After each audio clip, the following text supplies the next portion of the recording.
Welcome in, everybody.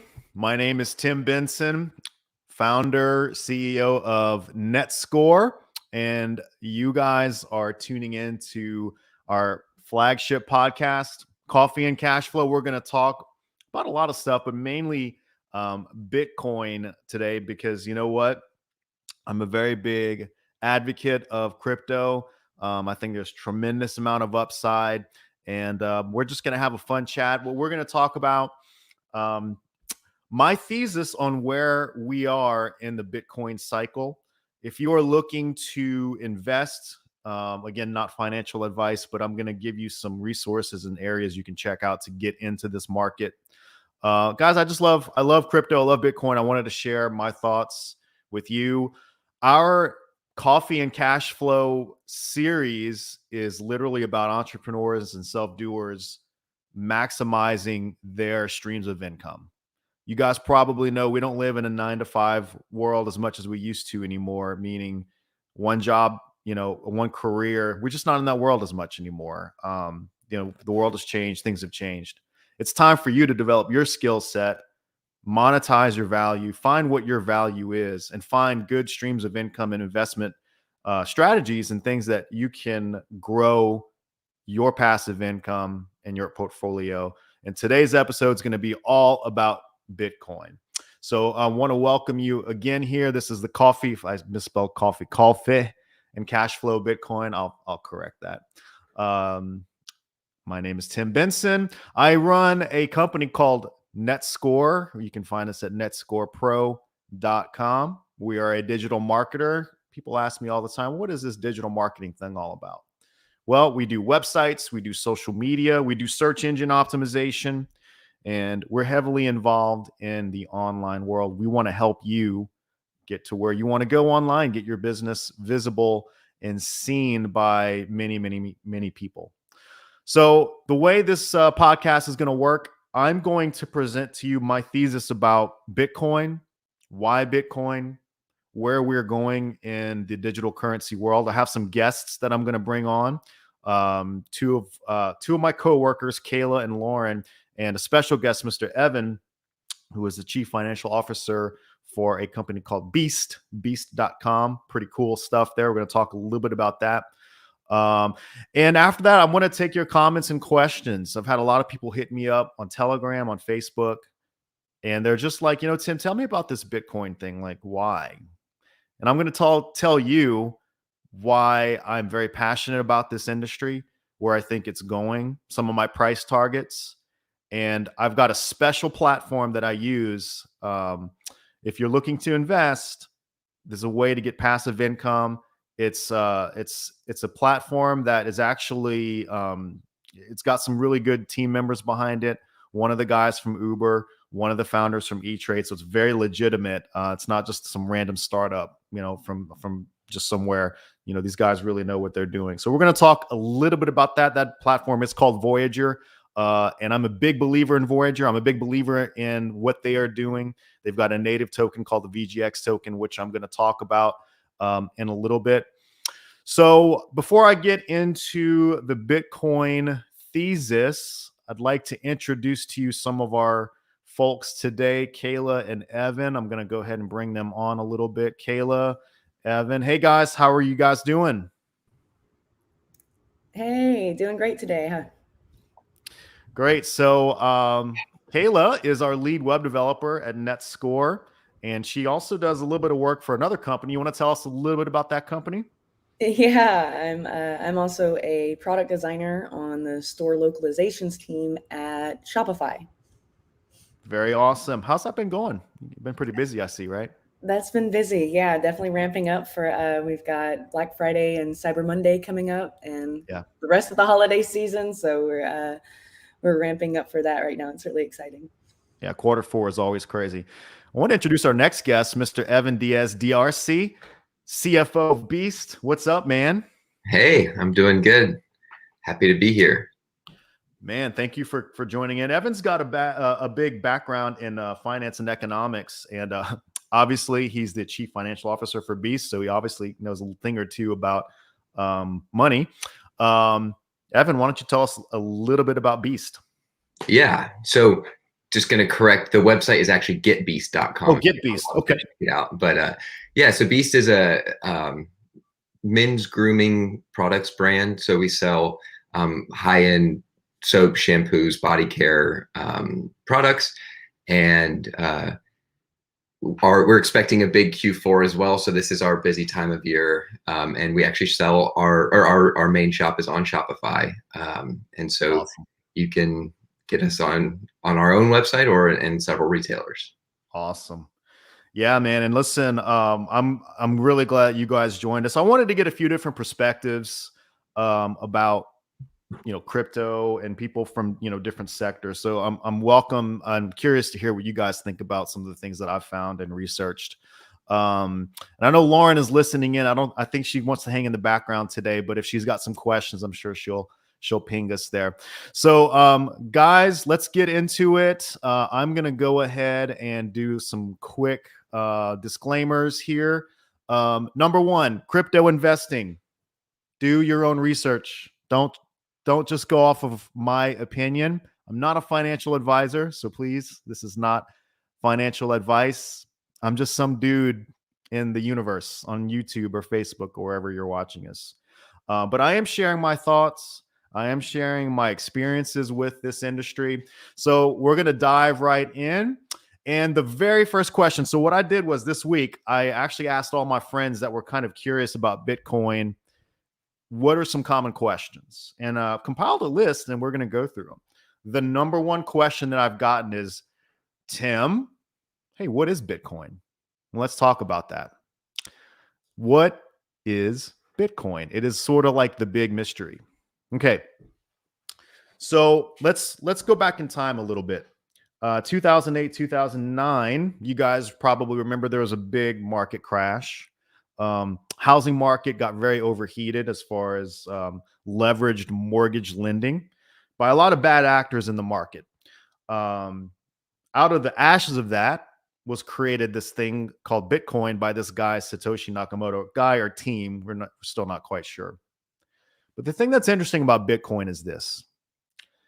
Unlike previous attempts at digital cash, digital currency, there was always a point of failure. There was no way to self-audit and monitor this problem called the double spend problem. Meaning, if I sent Evan 10 coins, who's to say that he can just copy paste whatever I sent him and he could just be a bajillionaire in like an hour, right? So what Bitcoin has solved, more or less, is how to fix the double spend problem by self-auditing and decentralization. So I want you guys to picture it like this. Bitcoin is a decentralized open ledger connected by a series of nodes or computers that are always validating any spend or transaction and can never be altered after it's been recorded on the ledger. Now that's super powerful because in a way you are creating this immutable record that can never be changed. And this is really the first technology of its kind that's been able to do that and really sustain itself over the last 12 years. So what it is basically it's a recorded way to monetize value on the internet. The great thing about Bitcoin, it's scarce. There's only 21 million Bitcoins that are ever going to be created. We're already about 18 million, so we're hitting that capacity pretty fast. It's got this built-in mechanism called the halving, which basically creates a sense of scarcity every 4 or so years. So unlike gold mining or silver mining, where you could just find another gold mine and get thousands of pounds of more gold that wasn't previously there, you're always set at a finite cap of Bitcoin, which is very interesting. It's a planned scarcity. That was the first thing that really interested me about this technology. And I'm really dating myself here because what I said this yesterday on the pregame live stream. I'm 43. I remember when AOL came out, insert boomer joke. I remember when Prodigy came out. I remember being like 10 years old and having going to a buddy of mine's house in Houston when I lived there. And they had this thing called Prodigy. And we sent a message to a friend like that was in Washington. And they responded back. And I was like, oh my God, this is so great. Fast forward 2000, 99, 2000, when the .com boom happened. And it was like this awesome buzz and feeling like, wow, we're really moving forward. There's like this cool technology. Bitcoin is the next wave of this. I get the same feeling about Bitcoin and crypto that I did about these technologies. And these technologies were massively disruptive. So that's why I'm very bullish on this technology. That's why I'm very bullish on Bitcoin itself. And through the technology, there's been a ton of other coins that have spurred up. It's very reminiscent to the .com era, the initial emergence of the .com era. So that's my introduction as to what Bitcoin is. Let me show you what I found where I've seen a lot of analysts where they think it's going from here. Okay. I'm going to pull up a few charts. And guys, while we go, I want you to post questions.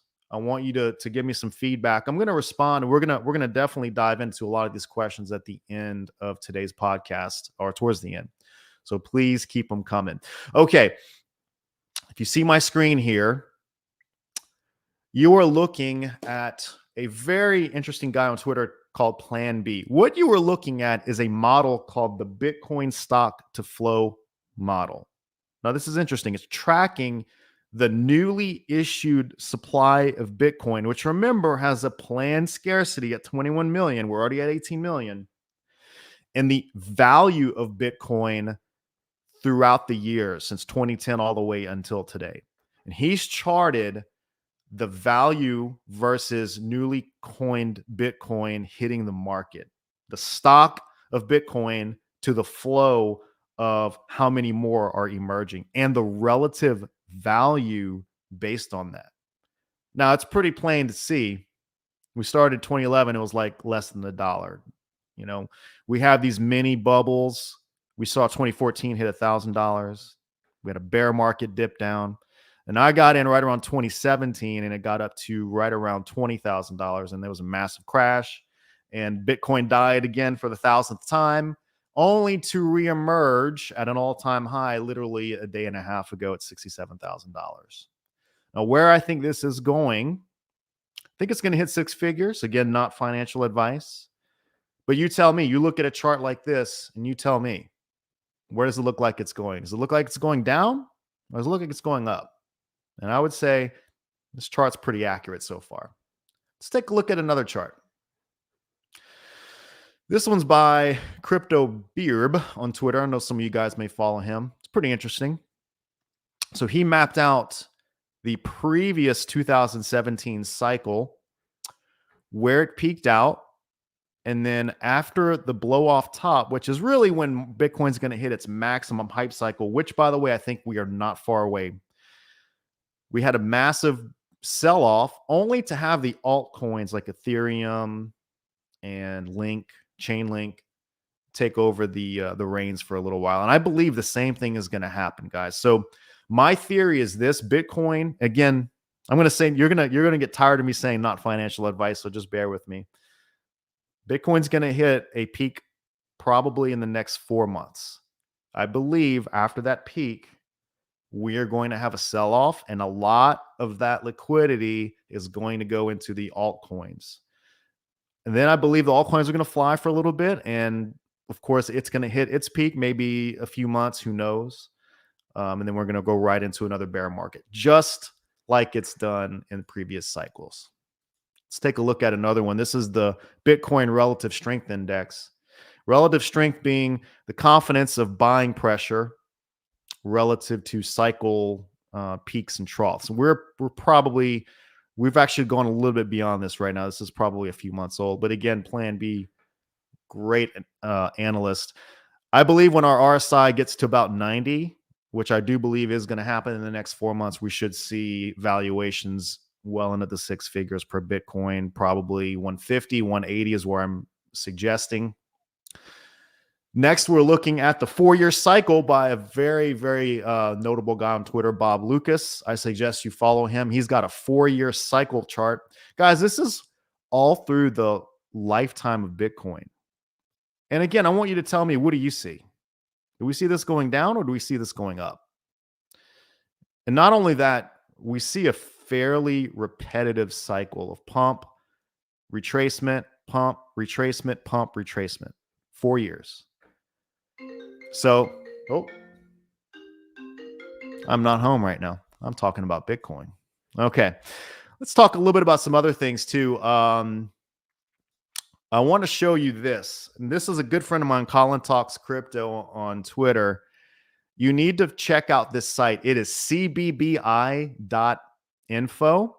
And what he has put together for you is a group of indexes that chart out the Bitcoin cycle top on a scale of 0 to 100. And this is his confidence score. This is like a composite of all of the indexes that he's tracking based on the previous cycles. You can check out every single one of his metrics down here. The golden ratio, the Bitcoin search term. So this is interesting. Not only are we tracking metrics of on-chain data, we're also checking how many times are people searching Bitcoin? Because that would be a pretty relevant thing to know, right? And he figured out that's pretty important. So what he did was he reversed engineered the historical index performance based on previous bull cycle tops and bottoms and charted out a metric that can give us a one number of how far do we feel we are confident that we're at the peak on a scale of 0 to 100. And I really think this is an interesting metric. He's actually tweaked this quite a bit. And if you retrofit it to previous cycles, it's almost at a 100% accuracy. When the Bitcoin cycle hits cycle top, you're looking at a confidence score of 100 or 99. Currently, we are at 63. So I think we've got a ways to go. Before I move on any forward, I'm going to take some questions. Do we have any questions? Wes says it wasn't him. Jessica, hey guys. Hey, Jessica's actually on our team as well. Shout out to Jessica. Wes, wasn't me. Do you guys have any questions about Bitcoin? Lauren says, Tim, in your opinion, when should we buy Bitcoin? When should we sell it? That is the golden question. And follow up, when we sell, should we buy another crypto with it? Which crypto is the next big crypto? So those are some very interesting questions. So let me go over my plan with you guys again. And then we're going to get into the app that I really love, which is Voyager. And I'll show you why I'm so high on this app. So Lauren's question, number one, I wonder if I can, no, I don't think I can show it.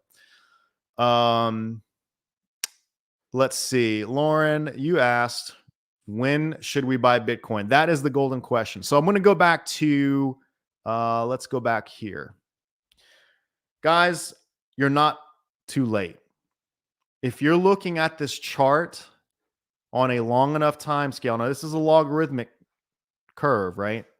At some point, this is going to probably smooth out a little bit, but I think, again, I'm not a financial analyst. I'm not here to tell you what or when to buy. I'm still bullish. I'm still bullish on Bitcoin, and I'm still bullish on some of the other altcoins too, which I'm going to get to in a second. So I don't think it's too early. Here's the thing. Another question people ask me is, Tim, I can't afford $65,000 Bitcoin. Guess what? You don't have to. You can buy $10 of Bitcoin, and you can buy a fraction of a Bitcoin. That's the one big misconception I think I've run into more often than not is, Bitcoin's just too expensive. So you can buy fractions of crypto. You can buy fractions of a Bitcoin. You can buy a fraction of Ethereum. You could send $10 to your whatever app you're using, whatever exchange, and start getting into crypto now. I'm making my bullish case that we're at the cusp of the next big digital revolution. And I think gains are ahead of us. So it's not too late. When to sell? I can't tell you that. I would say I'm using the cbbi.info with a few other guys like this, Bob Lucas, Plan B. I'm just paying attention to these main indicators. When we start to see that we're overheated on sentiment on some of these other indicators, I'm going to start scaling out. Now, my strategy, I don't plan on selling everything at once. We're going to scale up maybe 10, 15% of my portfolio. And again, I'm going to always hold a portion of Bitcoin forever. So I'm not going to completely exit the market, but I do plan on riding the wave until I feel like we're overheated.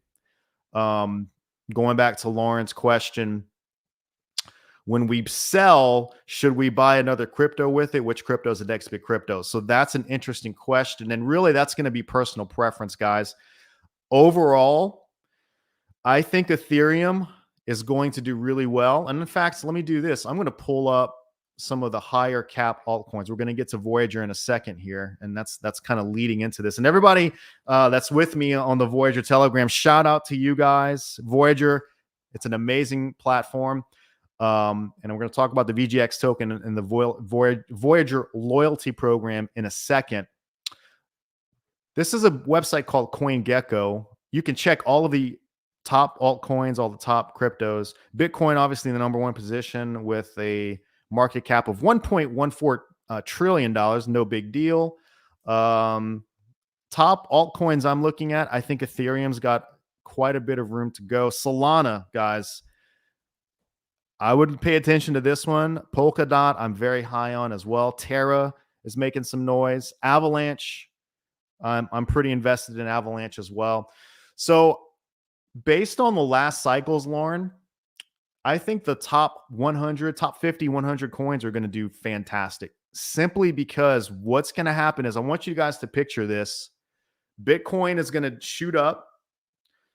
There's going to be a sell-off. That liquidity is going to want to find gains somewhere. And what they're going to do is they're going to look at 2017 and go, you know, last time there was this big, what we call alt season. People sold out of Bitcoin and it's all these other smaller cap coins, and those just skyrocketed. I think the same thing is going to happen here. Now that we have institutional players, I think a lot of these funds are going to look at some of the higher market cap altcoins that are a little bit safer. And I would be looking at the top 50, at least even the top 100. Do your own research. You know, there's many ways you can kind of see what you feel might make sense. Again, I'm not a financial advisor, but one of the coins I am going to talk about is the VGX token. Okay, Kayla. Oh, a few more questions. Hang on, let me address these. What happens when we hit the 21 million market cap? That is an awesome question. Here's the thing. The way it's projected right now, the halving happens every 4 years, meaning we're at 18 million Bitcoin, give or take. Every 4 years, the issuance of new Bitcoin halves in half. That goes logarithmically, meaning by the time we hit the 21 million cap, you know what year it's going to be? It's going to be 2140. Seriously, that's when it's projected. Now, let's say we're in 2140 and we're in the Matrix part 2 here. The way that Bitcoin will be valued, I don't know if we can even comprehend it. Seriously, I don't even think we can comprehend it. So what happens is basically at that point, the people that are validating the Bitcoin network will still get rewarded by Bitcoin transactions. But I think the nominal value of Bitcoin is going to be so high. Like, it would be absurd. I could tell you a number, you're going to laugh at me, and that would still be low. Like, I could feasibly tell you that by 2140, one Bitcoin could be $100 trillion of Bitcoin, because at that point, money will be completely different than what we know it today. So, but that's how insanely high this thing could go over the next so many decades and years. Kayla asks, what are the advantages of using Voyager over Coinbase? I'm going to get to that in 1 second. In fact, let's go ahead and do that. And Kayla, do you mind if I bring you on for a second?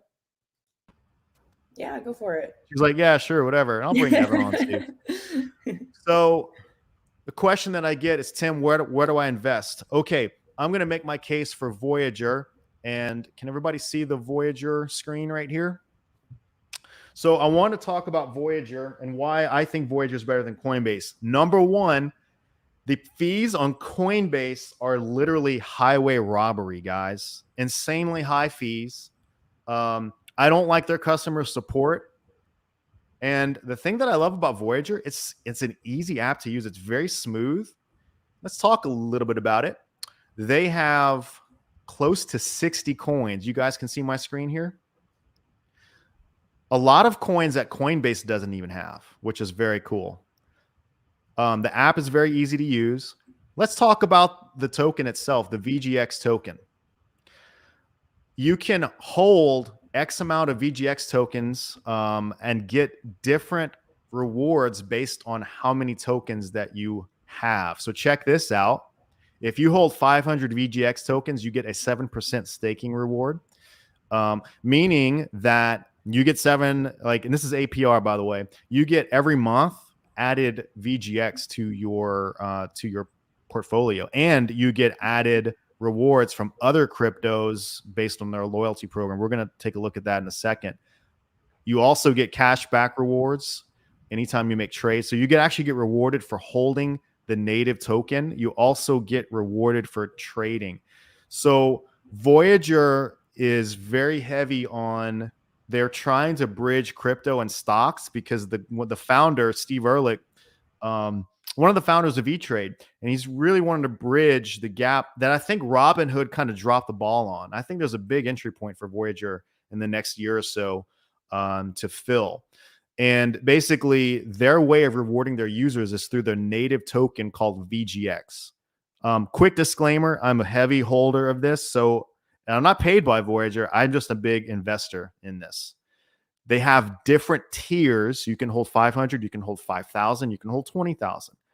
And what's interesting is not only do you get rewarded from the VGX itself, if you hold these other assets like Polkadot, Bitcoin, if you have these different levels of the loyalty program, if you hold certain amounts, you will get even more every month of passive income of Bitcoin, of all of these. I know there are other similar programs out there. I am very bullish on Voyager because here's why.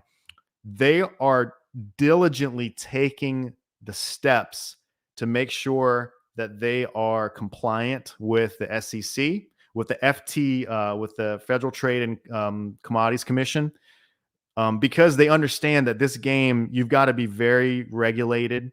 And so they understand that crypto is sort of like the Wild West right now. And I think they're trying to establish themselves as the safe haven for the Robinhood investors and also the institutional hedge funds. So guys, I can't recommend Voyager enough. The app is really awesome. You can look at our link in the description to, I believe there's a referral. If you sign up for Voyager, you get like $25. If you refer, other friends, you get more rewards as well. So I would highly suggest, if you're interested in crypto, you can download the Voyager app on Android. You can download it on iOS. Voyager token, it spiked to about $7 earlier this year. I think a lot of it was off of the hype of the Robinhood stuff. You guys remember the GameStop scenario? Do you remember that, Evan, earlier in the year, GameStop? Is Evan still with us? Evan bailed on us. Oh, there he is. Oh, yeah. Evan bailed. He's right here. Evan, do you remember the GameStop stuff? Oh yeah, that was a very interesting time. Yeah. So I think that guys, if you're interested in investing, it's super easy. You could do a $10 buy and just see what happens. No need to no need to take out a second mortgage. But it's really interesting, this technology. Did you guys have any questions, any comments? I feel like I've been rambling. Yeah, to me, the way I typically am investing in this stuff is buying a little bit each month. And so again, this is not financial advice to anybody, but I think that this is like crypto. If you believe in the long-term plan for crypto, you should be buying a little bit each month and not worrying about the big swings in the value. It's very volatile. All of the coins are pretty volatile, Bitcoin being the least probably, and still highly, makes these big swings. So go on Voyager or Coinbase if you want to get involved. And probably the easiest thing to do is set up a monthly recurring purchase and just hold on to it and see what happens. Trying to time the market's really difficult and dangerous, and you can lose a bunch of money that way. So if you can just go on and take a fairly conservative approach and protect your money. And then once you spend a lot of time doing research and you feel like you really understand the different coins in the market, then if you want to take a little more risk and buy in, at what you think is the bottom of the pricing, then that makes a little more sense. But early on, you want to be careful. There's a lot of ways to lose money as well. But ultimately, long term, I'm very bullish on crypto. Bitcoin and Ethereum are fairly large holdings for me. And then the other one other thing that I want to warn everybody, and Tim just said, don't go take out a second mortgage on this. You should not borrow money to invest. In general, that's a bad decision. But if you have a little extra and you want to allocate some of your portfolio, it makes a ton of sense to buy a little bit of crypto and keep purchasing. And in my way of thinking is I buy for the long term, and I don't plan on selling any of my crypto for a very long time, even through the dips. I think that the whole space is going to grow over the next 10, 20 years, and it's going to be, well, longer than that, honestly. But I just think that the gains from just being a patient, methodical investor are going to be huge. Yeah, I totally agree. And the strategy you mentioned, which a lot of investors like to do, is dollar cost average, right? Mm-hmm. Because you have a set amount, and it doesn't really matter what the market is doing, especially if your time horizon is long enough. I feel like if you understand that this thing's going up, your portfolio is going to appreciate, right? Let's take some comments. Vadim, are we looking into a new financial system with Bitcoin? I would make the argument yes. I would make the argument yes, because, and Evan, feel free. I keep picking on you, man, but you're obviously kind of savvy on this game too. You tell me, is dollar fiat? Is that on its way up or out? So that's a really interesting question and a really hard one. It is. I think I do not believe that fiat is going away. I think there's way too much vested interest. From large corporations and governments, and I think that that's going to be around for a long time. But I do think that crypto will lead to a better system than that. So over a very long time horizon, maybe this is the new financial system. Over the short to medium, fiat's not going anywhere. There's a lot of network effects, strong, powerful people in government and corporations that aren't going to let it go away for a long time. But that doesn't mean that the majority of the gains and the majority of the gains and the upside, I believe that's still in crypto. And I think that there's a lot of issues going on with our monetary system across the whole world. There's a ton of debt, a ton of inflation, a ton of money printing in general. So this is, in my opinion, a bit of a hedge against all of that. And I think it is betting on the new versus the old. And so that's how I think of it when I want to allocate more of my portfolio into crypto. I'm thinking long term, this is the real winner. And even if fiat doesn't go away, this is where more things are going to move to. So the balance of fiat versus crypto is definitely going to shift towards crypto, even if it's not fully there at any time soon. It's a fantastic answer. And I've heard there's so many analysts that have different perspectives on it, and we really are just in such a new territory that it's hard to answer. It's really hard to answer. But I think there is a place for it. What's gold's market cap right now? About 12 trillion, something like that. 10, 12 trillion. That's right. So one of the prevailing theories is that Bitcoin, which is already at 1.1 trillion, could really cut into gold's market cap.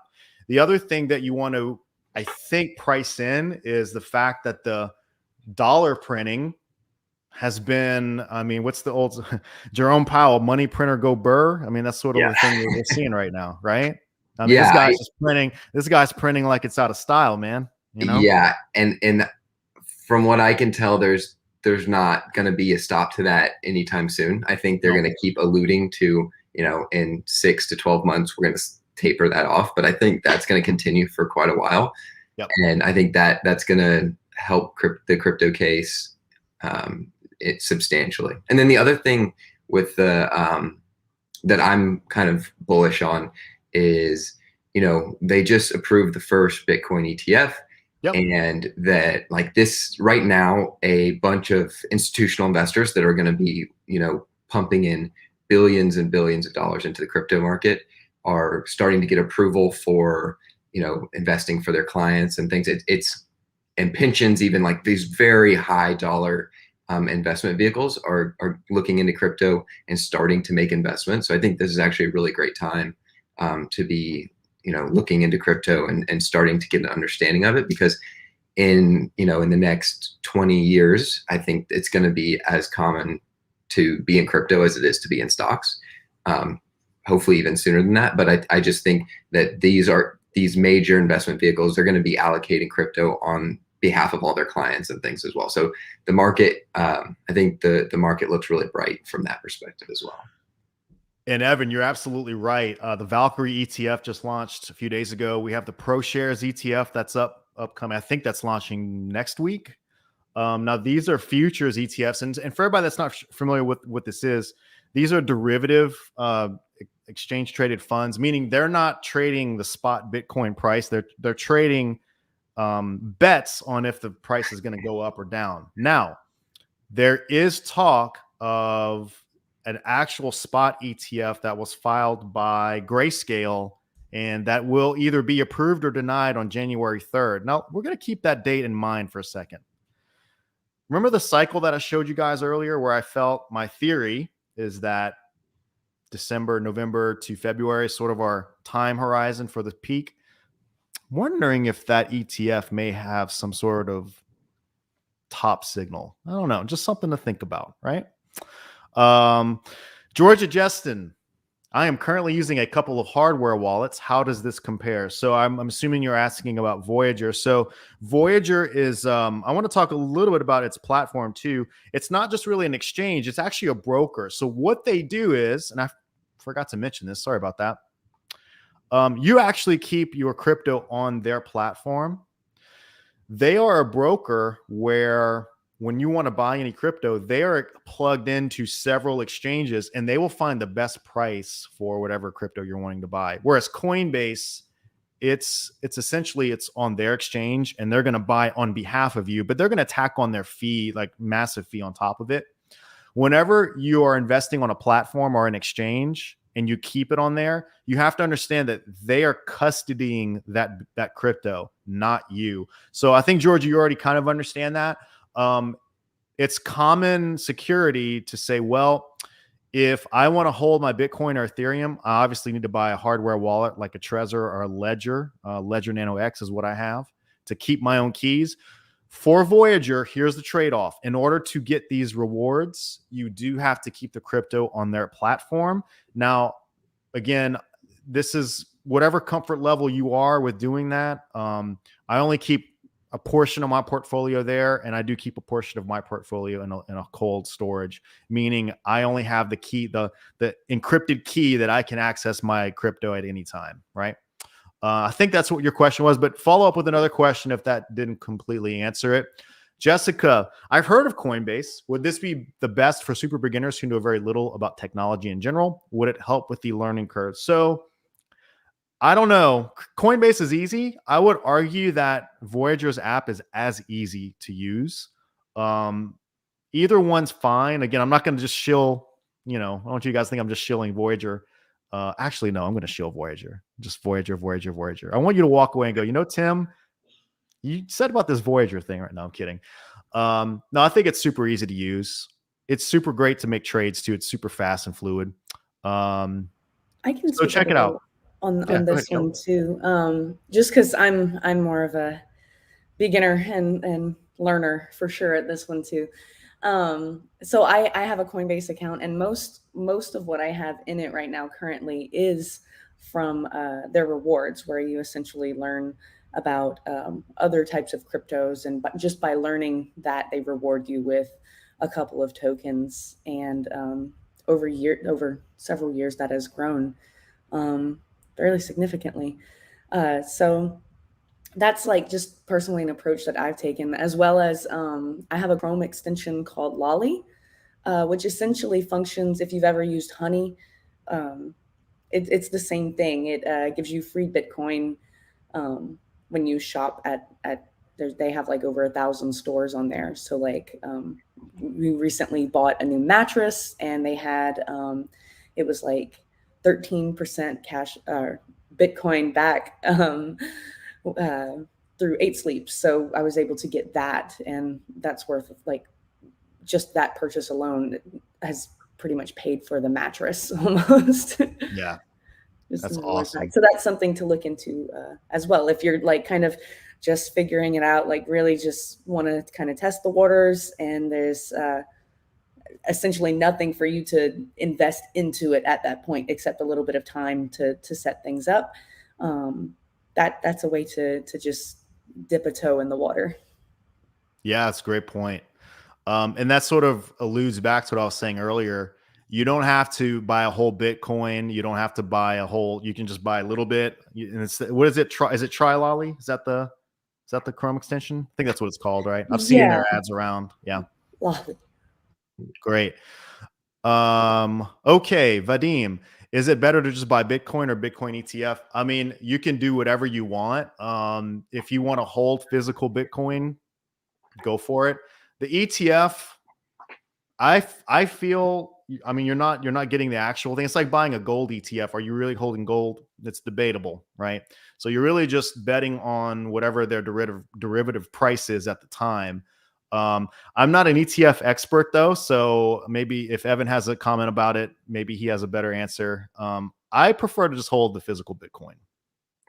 Yeah, I'm definitely not an ETF expert by any stretch, but I'm with you. I think hold the coin, and don't play around. That like dealing with the futures and trying to predict what all that's going to do is kind of crazy to me.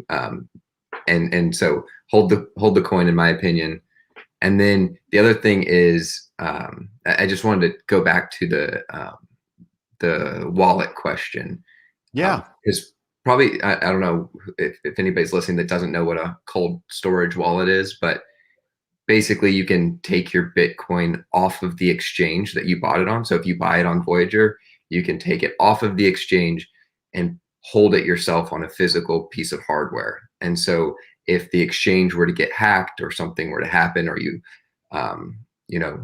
for whatever reason didn't have access to exchanging, and you would actually still physically have the keys, which is basically a password that tells the Bitcoin system that you own those Bitcoins. So that's what that is. It's really probably not super necessary for someone who is just getting started. It's probably much safer and easier just to leave your like a small amount of coins on the exchange, because they do have a lot of security measures. They're pretty good. I mean, a few of them have gotten hacked, but they're pretty decent.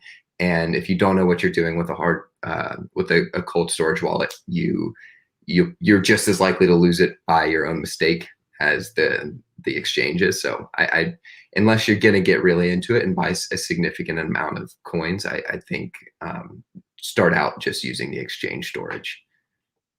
Yeah, I think that's great. And then over time, as you get more used to this whole thing, you can start getting a ledger. I'll pull up Ledger site in a second here too, just so people understand. Let's see, Ledger Nano X, I think, is it? Yeah, this is the one right here. And it's just basically this USB type thing that you plug in, and it will give you your own code. You will set your own password, and essentially you'll plug it into your computer. There's a digital wallet that it hooks up to, and it's essentially your code. Nobody else can get into it. Okay. Lisa asks, how do you sell or get your money out? It's a great question. So let's go back to Voyager, just for example. You can do this on Coinbase or any other exchange. You can literally just log into your app, and let's say you wanted to sell, you can just sell back into USD, or you can sell into, I think, other assets too. I want to say Voyager does have a few other pairings. You might be able to do Bitcoin to Ethereum, but I think Lisa's asking if I want to just get my money back out, it's very simple. You can just sell however much you want. And this leads into George's question. How can I fund an account on Voyager for my bank, or do I have to transfer USDC? When I signed up for Voyager early this year, I believe they do they verify that you are a a US citizen, because this is only in the US right now. And so I believe you have to, I think they do require a bank. That's what I do. I think maybe now they might give you you can just put a credit card. And I believe you can transfer USDC, which is one of the coins that they do offer on there. And for those that are not familiar, USDC is Circle's digital currency. Circle isn't that affiliated with Jack Dorsey with Twitter? Is he one of the guys, the big Circle investors? Anyways, it's another stable coin that represents the dollar, but also you can sell your Bitcoin right into USD as well. And you can fund your Voyager straight from your bank. That's exactly what I do, by the way. And you basically just fill out all the information online. It's all secure. They'll give you a password, and then it'll say, great, we're going to send a security code to your bank. We're going to deposit a little amount, kind of like PayPal. And then whenever you're ready to link up the accounts, you verify it, and then you can send over USD to Voyager. And there you go. You've got some money to trade in. Dewey asks, hey, Kayla, what were the shopping apps again, please? Good to see you, Dewey. So the Chrome extension that I was talking about is called Lolli, Lolli. And there's a few of them now. Little disclosure, I invested in one that's called StormX, and it does very similar to Lolli, and you can actually use both of them. And sometimes they have different, like Lolli might be on Nike and StormX might be on Adidas. So just you can download as many as you want, or put as many as you want in your browser. And I use multiple of them just because it's basically free crypto while you're shopping anyways. So. And I think there are several more out there that you could find on Google. Yeah. Wes asks, what's the best platform to trade in? I think that sort of ties into what we're talking about. Go with whatever you're comfortable with. I do like the ease of use for Voyager. And, side note, I started with Coinbase back at the peak of the hype cycle in 2017, and it was easy to get into. But there weren't a lot of options back then. Now there's a lot, you could buy Bitcoin on PayPal now. Yeah. So there's a lot more options now. It's really whatever you're comfortable with. Don't just take it from me. I do like Voyager though, because of the rewards, because I am a VGX token holder and I want to get that yield. And they offer 60 coins. I don't think even Coinbase has that many right now. And Coinbase got ragged for a bit because a lot of the XRP guys were begging them to add XRP for like years and years, and they were adding all these other coins. And so I feel like Voyager's really filled that niche because people really seem to have a desire to be in the altcoin market. And guys that are not familiar with what an altcoin is, it's basically anything that's not Bitcoin or even Ethereum. Now it's kind of considered like the two big grandfathered cryptos. Everything else is like an alternative coin. It's kind of like alternative rock back in the 90s, right, Kayla? Bad joke. Okay. Hey, I'm an investor, not a comedian. So altcoins, basically a lot of the lower cap cryptos that could have a potential big upside, could also have a downside too. So again, do your own research. Dewey says, you young kids, I'm learning a lot. Thank you, by the way. I don't feel young sometimes, Dewey. And I'm not as young as these other two awesome people with me today. But listen, this is the thing. This is not age specific. Crypto is for anybody and everybody. So feel free to investigate more if you are curious about this technology. I'm going to go back through my strategy really quick. I know we have a few more questions coming in. So let me sort of reiterate my game plan. I do believe that we are hitting a market cycle top in the next 4 months. I think there's going to be a blow off top, meaning we're going to see valuations that could be in the hundreds of thousands, 150,000. I feel once there's a sell off, a lot of that money is going to go into the altcoins. And then I do believe that once the altcoins have kind of run their course, we're probably going to enter another bear market for about 2 years. In that time, I'm going to be back into US. So I'm going to pretty much exit most of my positions back into USDC because, guys, you get a 9% return plus whatever loyalty level you are with how many VGX tokens you hold. So I think if you're the top tier, let me just pull up the loyalty program. If you are the top tier, you get that base amount plus the earnings boost, which is 1.5%. So you have the ability to get 10.5% APY every month. And I've been on this platform for about 9 months, and every month you're getting residual VGX, USDC, Bitcoin, whatever crypto you're holding on the platform at that time. So while I'm riding out the bear market, I'm gladly going to just hold on my USDC position and get some 10.5% gains. So that's my strategy. Yeah. Any other questions? Kayla, Evan, anybody in the chat? Lisa, do you keep tab of your accounts daily? Yeah. Do you want the honest answer of that? So I'm kind of obsessed with this, and I'm just going to say that. Yeah, I check my portfolio a few times a day. My wife would probably say it's a little bit more than that, but it's hard not to. You want to. Yeah. The truth is you don't need to, and you probably shouldn't, but it's kind of like a little video game that you're playing all day, and it makes it hard to not look at it. And yeah, so Lisa, I do check a lot. Yeah, I'm just going to leave it at that.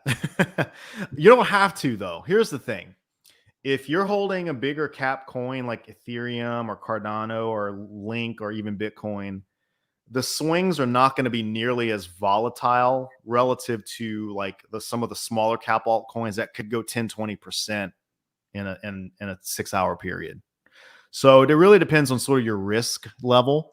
Yeah, but you can always just log into your phone, Voyager app, Coinbase app, Robinhood, and just see what the day yields for you. Mariana, when are the new Tim Benson NFTs drop? That's a good question.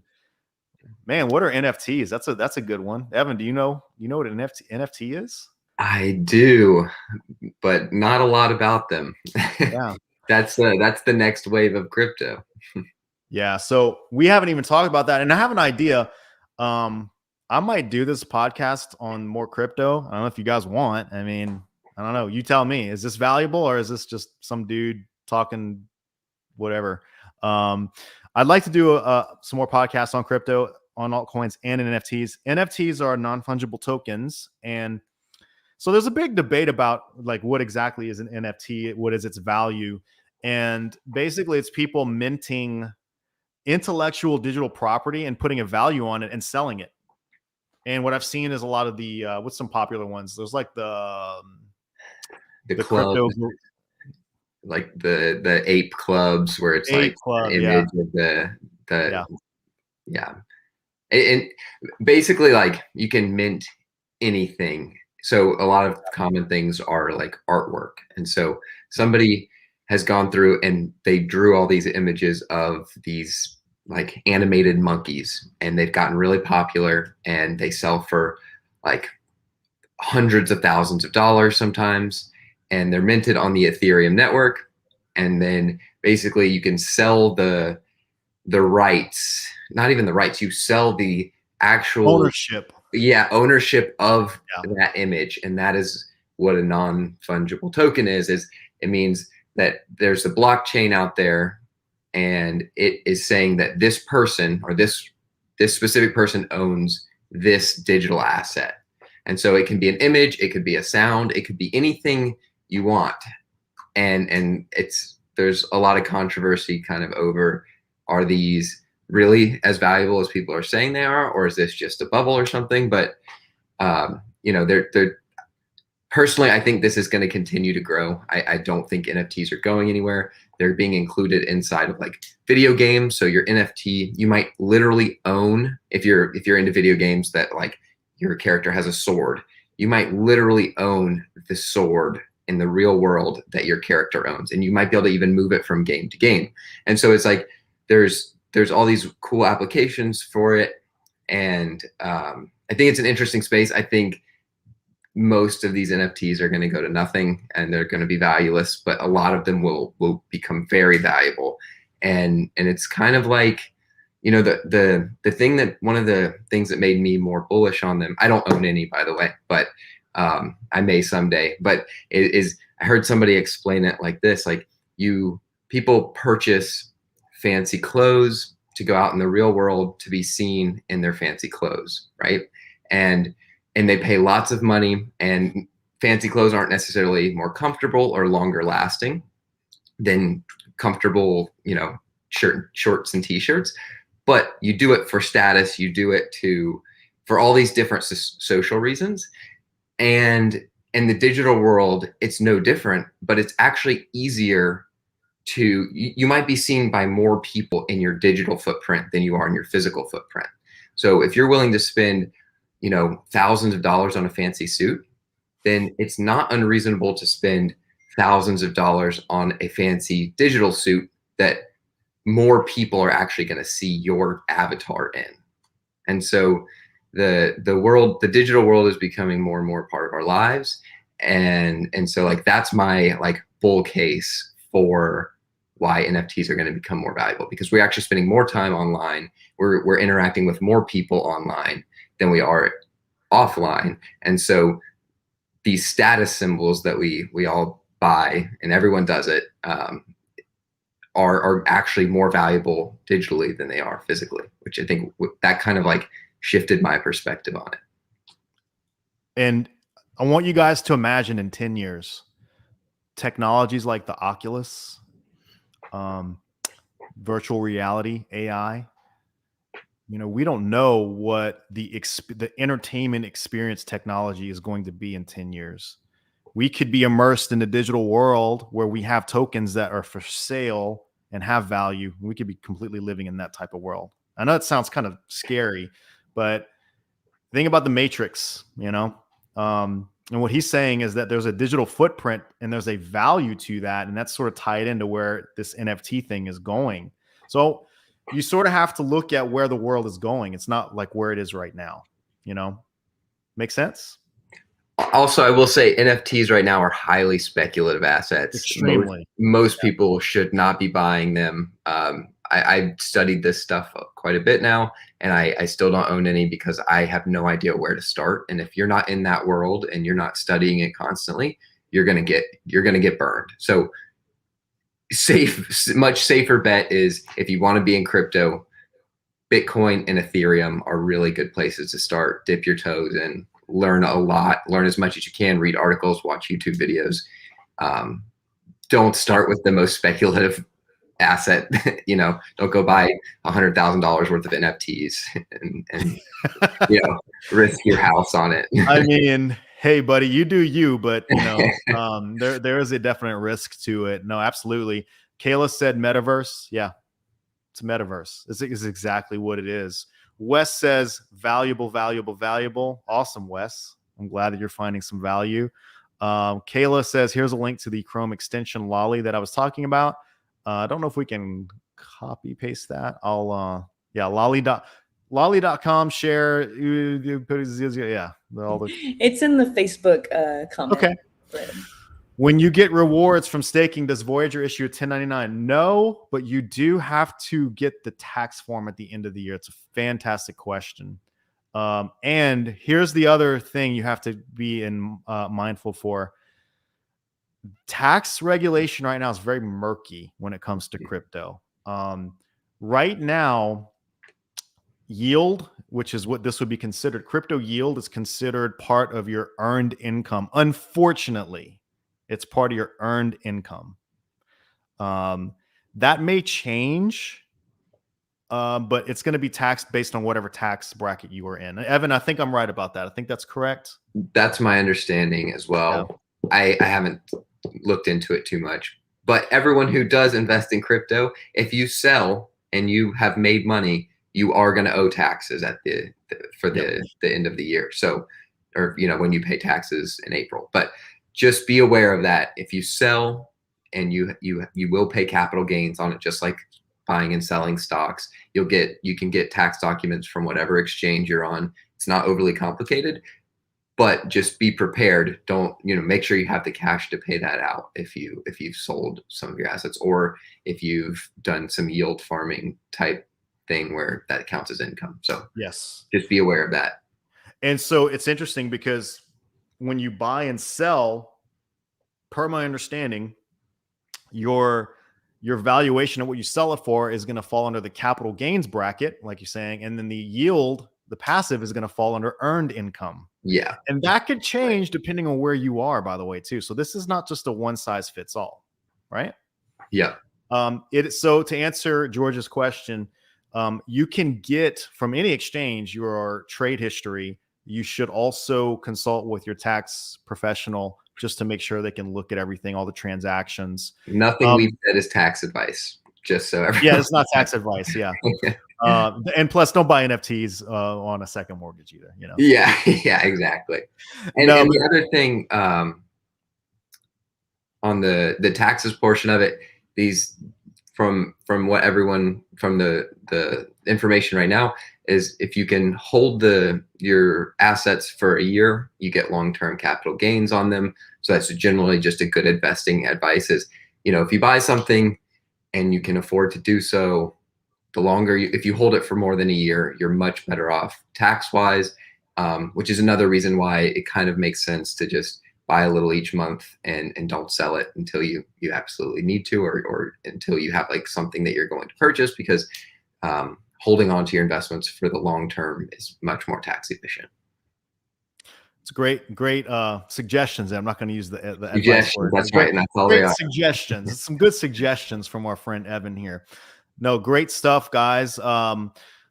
Let's see. We have time for a few more questions, and then we are going to wrap up. Guys, we're already over an hour. Can you believe that? It's crazy. Thank you guys again for joining us. And for everybody that's not familiar with us, my name is Tim Benson. I have a lot of friends that have joined me on the chat today. Founder of NetScore, serial entrepreneur, crypto investor. Kayla Diaz DRC, lead designer of NetScore, also does some awesome work with Shopify. Evan, chief financial officer of GetBeast.com. GetBeast. That's right. And you guys both have been involved with startups, so this is not your first rodeo, right? We're pros now. You're pros now. So you guys are hearing it right from the source. And that's sort of the theme of Coffee and Cashflow. Again, Coffee and Cashflow, it's about understanding the game you are playing. Get value out of your skills. Get some multiple streams of income. The 40-hour a week careers guys are just not there as much as they used to be. We're not in that same world anymore, right? For better or for worse, we can argue about that all day. And I'm here, I think, as the messenger saying, look, this is what I've seen. It's worked out pretty well so far. And I'm just here to pass along the info. So let's do a quick recap of everything. Bitcoin had a little bit of a pullback today. Not surprising. So be prepared. If you guys like roller coasters, get on the crypto train, right? My thesis is we are operating similar to the Bitcoin stock to flow model. Do you think we're going to peak out very soon? I shared with you my time horizon, my plan. I am going to exit some positions as we get closer to the top. How do we know we're at the top? Well, there's a lot of indicators. One of the main ones is cbbi.info. Colin Talks Crypto. You should go check out his YouTube channel. He's a good friend of mine. And you're not going to see information like this just anywhere. This is some really awesome stuff. After the Bitcoin peak, I'm going to go into some of the altcoins, ride that wave, and then I'm going to go straight into USDC on the Voyager platform and ride out that for a while. And hey, there might be some NFT plays, gaming plays that I will do from that point. Any closing thoughts, guys? Hopefully this was helpful. You guys, was this fun? It's been fun for me. Yeah. And me too, even though I stated here, I'm not like a super involved in crypto currently, but always trying to learn, and webinars and things like this are just super helpful for like engaging in questions and conversations that even like, beginners can participate in. So I really love this. Awesome, guys. So Kayla, you're no stranger to Coffee and Cashflow. I'm sure we're going to do some more of these podcasts. Evan, you're always welcome. Seriously. All right. You have an open invitation, man. We're looking to really grow this channel and the NetScore brand. It's not just, hey, we do marketing. No, we really try to grow a community and understand the game you're playing. So guys, thank you again for joining. I'm going to go ahead and wrap up everything. Thank you for joining Coffee and Cashflow. If you're interested in learning more about NetScore, join us on Twitter. Well, join me on Twitter. I don't have the NetScore yet for Twitter, but Facebook.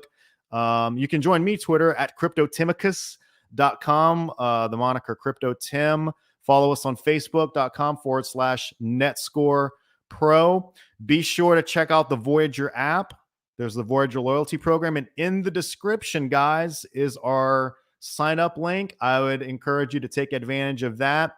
Thank everybody for joining in. With that being said, guys, we are going to head out. Watch your speakers. I think my outro is a little loud. So, guys, I will see you on the next time. Take care.